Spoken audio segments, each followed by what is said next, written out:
Welcome to Philosophy15. I'm Scott Aikin. And I'm Robert Talisse. We're the authors of Why We Argue and How We Should, a Guide to Political Disagreement. These are 15-minute, unscripted philosophical conversations between two philosophy professors. That's right. And today, we wanted to talk a little bit about a book that you might have encountered, Plato's Republic, which is a canonical work in philosophy, a work that spans every one of the broadly recognized fields within the contemporary discipline. One-stop shopping. Yeah, from epistemology and metaphysics to moral philosophy, political philosophy, aesthetics, philosophy of art. Philosophy of mind? Yeah, it's all there.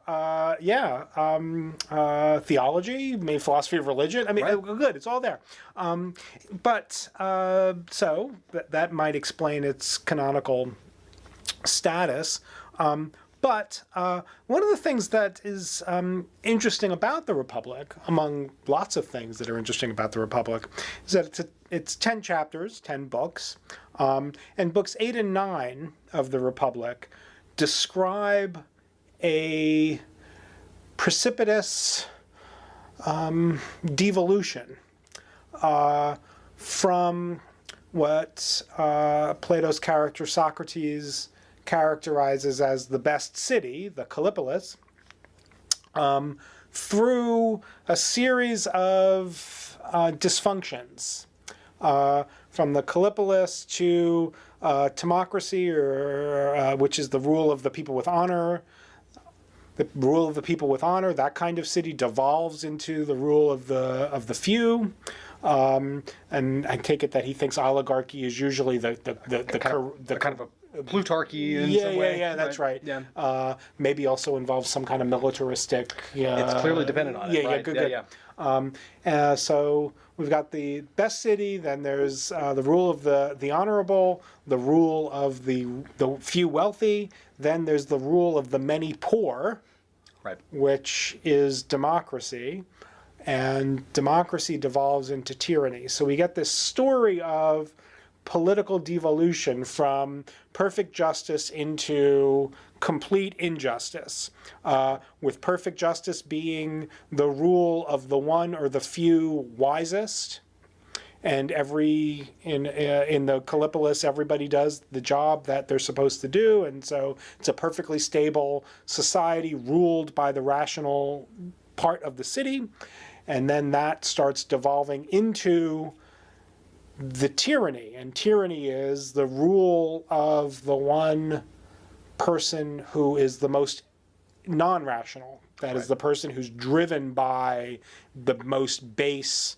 unbridled, desiring parts of his soul. And not just base, but conflicting desire. Oh yeah, Right. Good. Right, because they're not rational. They don't. Right, there's no constraint on them. Okay, so. We've got some questions about this. What kind of story is that? Right. So the one question. So you might say there are a couple questions just about the logic of the story. Are the connections between these devolving cities necessary connections? Do you have to go from the temarchy to the oligarchy? Could you just skip the oligarchy, right? Right. If you're like on a really fast progression, you're like go straight from the temarchy to democracy, or maybe straight from the temarchy just to tyranny, right? Does it have to be in that order? Is it reversible? If you're, say, for example, in the temarchy and you say, wait a minute, we've gone the wrong direction here, could we reverse course, right? So you might say, is the progression just a temporal progression, or is it a progression of a kind of a slide that's not reversible? Right. So and contrast the account in 8 and 9 of the Republic with other kinds of stories about the political progressions. Right. So it looks like Marxist analyses. Right. First of all, go in the other direction. Right. Right. Society. They're getting better. Yeah. Things keep getting better through some pretty nasty evolutionary steps. But it looks as if on the Marx story, the progress of history is kind of logical or conceptual, right? It's not Right, there's just kind a of sociological story. there's an inversion of the Hegelian thought, which is that they're all internal connections, that you can think your way from one into another one from the perspective of one. And so old Hegelians, or see these neo-Hegelians, thought that thought was the way that the Platonic progression worked. Right. That all of the stories as to why one state leads to another is because of certain perspectives, and particularly perspectives of desire internal to these states. So very simple example is just the progression from teamarchy to oligarchy to the Plutarchic model, or plutocratic model, which was that you have successful generals who, when they get home, again, this is presumably before if you've come from the Callipolis, they're not allowed to handle money. They're just allowed to get to just get fame and kiss who they like. It's one reason why the Callipolis falls apart.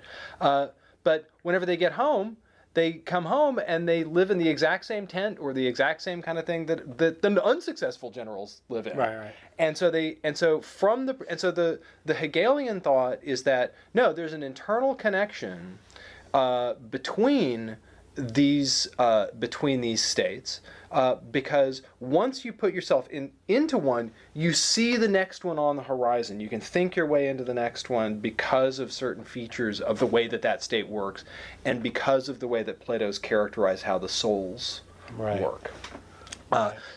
So you might say the Hegelian thought is they're one-way streets, right? They're one-way streets, and it's because of certain kinds of features of, to use a Hegelian term, spirit.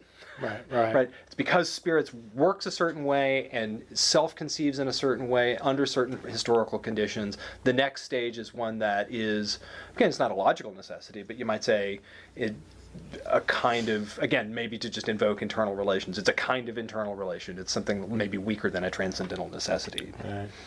But it does look conceptual, right? It does look like if the current social state hasn't been gotten to from a particular kind of prior state, right? They're all conditional. It's not the state. It's not that, right? So it's so not. If you had a teamarchy that hadn't come from a Callipolis, right, you wouldn't have a teamarchy, right? Right. It wouldn't be a teamarchy. Yeah, that's right. It would be something. It'd be something else, right? It'd be a hybrid state or something like that. Okay, so but I guess internal now to the Republic, there's still the question of to what extent.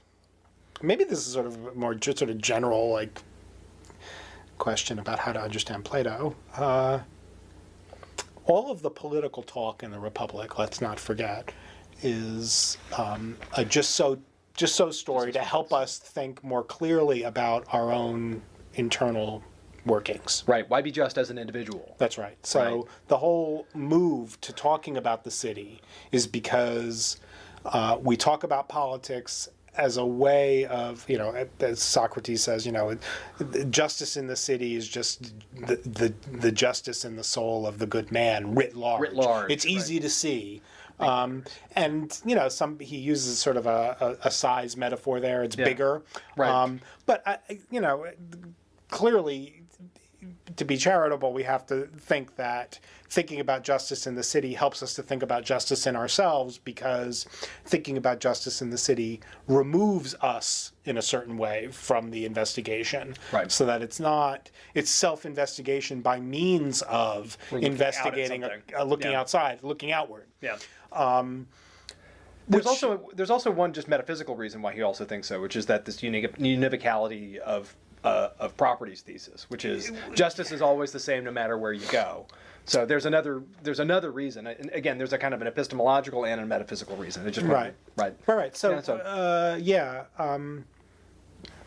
still, one could think that justice is univocal, and hold that looking at the city is unnecessary. Yes. Right. So that's right. So you don't have to deny you don't the have to. Right. It so, helps. Right. Good. Right. It's just self-examination conducted in this direct way by looking into yourself can go very wrong when the person doing the looking is already has got a problem. Has got problems, right? That's so right. maybe externalizing the inquiry is a way of mitigating the effects of some of our biases or some of our vulnerabilities. Right. So I think that's the way to understand the move to the city. Now the question, though, is the devolution story, is it necessary? Is it just a thesis about a common psychological progression that that would happen in individuals too? Yeah. Because if you have the univocality thesis, then It's you gotta might say the devolution thesis would be the case with individuals also. That's right. But notice also that even the discussion of 8 and 9 moves pretty breathlessly back and forth between the city and its problems and the soul. So you're constantly being shown how the oligarchic city is failing because it's producing the democratic man. Because producing the kind of people. Yeah, that's right. That's right. So the 8 and 9 sort of move back and forth pretty seamlessly between talking about the city's justice and the justice in the individual. That's right. Because in every one of the cases, the moving character is the son. Yeah, that's right. Of the democratic man, the son of the oligarchic, right? So they're always the sort of what are the paradigms? The ones that have grown up under those conditions. Right. Which may or may not. I mean, who knows how literally to take that? It might be that living under certain kinds of conditions makes you into a different kind of person. And that's it's being represented as a familial line, but it might just be you spend 20 years living under a certain kind of regime, you start becoming the kind of person who is in that regime. This is, you might say, the dark truth about your epistemological thesis. Yeah. Right? The dark truth about your epistemological thesis is that if it's writ large in front of you as the city and it's externalized, it's easier for you to get, right? You might say, if you're doing it right, that's good news, but it looks like if the political model is a bad idea model, it actually is worse for you. So maybe maybe we've thought our way then. Maybe we haven't made any progress. We haven't made any interpretive progress on the Republic. But maybe we've thought our way one more time into this thought that what we have started this series by calling political epistemology really isn't just a separate set of inquiries or a different kind of question that involves the political and the epistemological. Maybe what we're discovering is that it's all political epistemological all the way down all the time, right?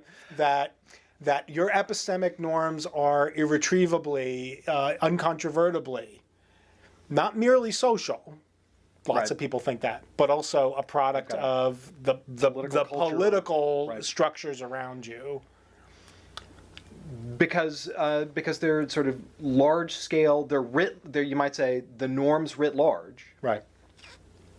They're the ones that everyone looks at and evaluates or thinks about, and are cases where people get away with them or can be criticized or. And self-reflection itself, the very processes that accompany belief formation, even rationalizing. I mean, even when these belief formation and belief maintenance go bad, when we talk about rationalizing or self-deluding, these involve, or these are conditioned by, to use a kind of Marxist term, the political structures around you, and that's a fact about your internal life as an epistemic agent.